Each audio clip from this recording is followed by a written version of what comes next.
જય જવાન જય કિસાન।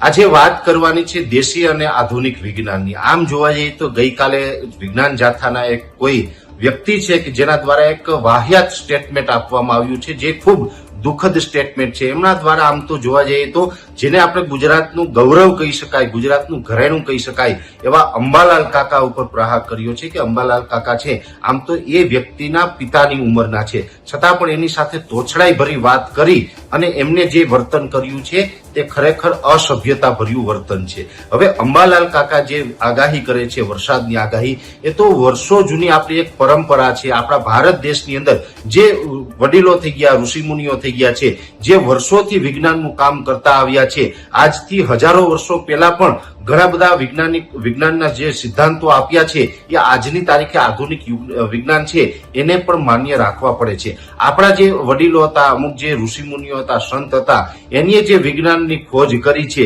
ત્યાં સુધી આજે આ અમેરિકાનું જે નાસા છે એ પણ નથી પહોંચી શક્યું। દાખલા તરીકે આપણે હનુમાન ચાલીસાની અંદર છે કે જોગ સહસ્ત્ર જો જન પર ભાનું લીલ્ય તાહે મધુર ફલ જાનું, એટલે કે હનુમાનજીના પરાક્રમની જે એમાં એક વર્ણન કરવામાં આવે છે એની અંદર સૂર્ય અને પૃથ્વી વચ્ચેનું અંતર બતાવવામાં આવ્યું છે, જે તુલસીદાસ ગોસ્વામીએ એક વૃક્ષ નીચે બેસી અને આજથી 1400 કે 1500 વર્ષ પહેલા પૃથ્વી અને સૂર્યનું જે અંતર બતાવ્યું હતું, નાસા પણ સ્વીકારે કે એ એટલું જ અંતર છે। એટલે જે વિજ્ઞાન છે એ આજે લગભગ હું માનું કે અમુક વર્ષોમાં એનો જન્મ થયો છે, પણ આપણા ઋષિમુનિઓ હતા, સંત હતા, એ પહેલેથી જ મોટા વૈજ્ઞાનિકો હતા। ખાસ કરીને અંબાલાલ કાકા જે આગાહી કરે છે એ ભડલી વાક્યોનો વધારે એમાં ઉપયોગ કરે છે। ભડલી વાક્ય એટલે આમ તો ભડલી એક પરિવાર હતો, જે રાજસ્થાનના મેવાડનો પરિવાર હતો, જે માલધારી પરિવાર હતો, અને એમને 3 પેઢી સુધી સખત આ વરસાદ વિશે અને હવામાન વિશે અભ્યાસ કરી અને એમણે જે પુસ્તક બનાવ્યું છે એ પુસ્તકનું નામ છે ભડલી વાક્ય।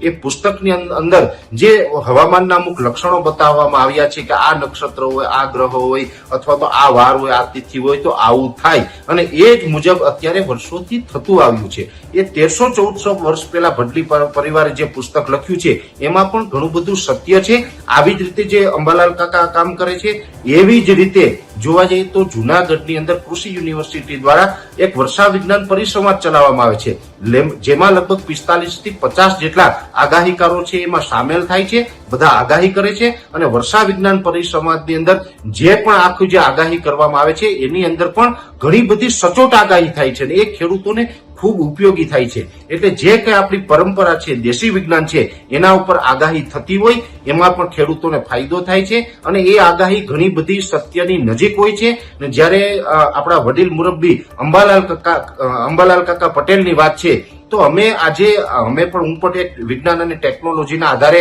આગાહી કરું છું, છતાં પણ અમારા માટે તો એક સારા એવા માર્ગદર્શક છે। આજની તારીખે અમે પણ અંબાલાલ કાકા પટેલ પાસેથી ઘણું બધું શીખતા રહીએ છીએ। એ જ્ઞાનનો ખજાનો છે, એની પાસે જ્ઞાનનો ભંડોળ છે, અને હું તો ચોક્કસ એટલું માનું છું કે એમની પાસે કોઈ સ્વાર્થ નથી। અંબાલાલ કાકા પટેલ જે કરે છે એ નિસ્વાર્થ ભાવે આપણા ગુજરાતની સેવા કરે છે, ગુજરાતનું એક ઘરેણું છે, અને અંબાલાલ કાકા પટેલ છે એમની પાસે જ્ઞાન છે એનો ગુજરાતભરના લોકોને લાભ મળે છે।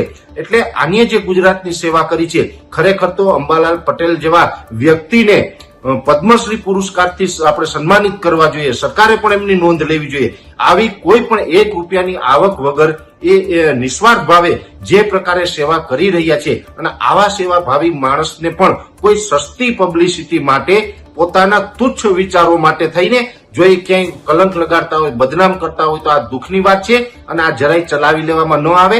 અંબાલાલ કાકા ઉપર પ્રહાર એટલે જે આખી વર્ષા વિજ્ઞાન અને જે આપણે કહી શકાય કે આપણી જે પરંપરા છે એ ભડલી વાક્યોથી લઈને જે આપણા પ્રકૃતિના જે સિદ્ધાંતો છે, જે નિયમો છે, એ આપણી સંસ્કૃતિ ઉપર પ્રહાર કરવા બરાબર છે। એટલે બીજી વખત વિજ્ઞાન જાથા આ ભૂલ ન કરે એ મારી અપીલ છે। અને જો આવા અમારા વડીલ મુરબ્બી અંબાલાલ કાકાનું આ રીતે બીજી વખત અપમાન કરવામાં આવશે તો અમે પણ મેદાને આવશું અને વિજ્ઞાન જાથાને પણ પડકાર ફેંકશું કે વિજ્ઞાનની અંદર તમે શું જાણો છો અને અમે શું જાણીએ છીએ, ચલો આપણે મીડિયાના મારફતે લાઈવ ડિબેટ કરી નાખીએ। તો આ ચેલેન્જ સ્વીકારવા માટે પણ વિજ્ઞાન જાથાએ તૈયાર રહેવું પડશે।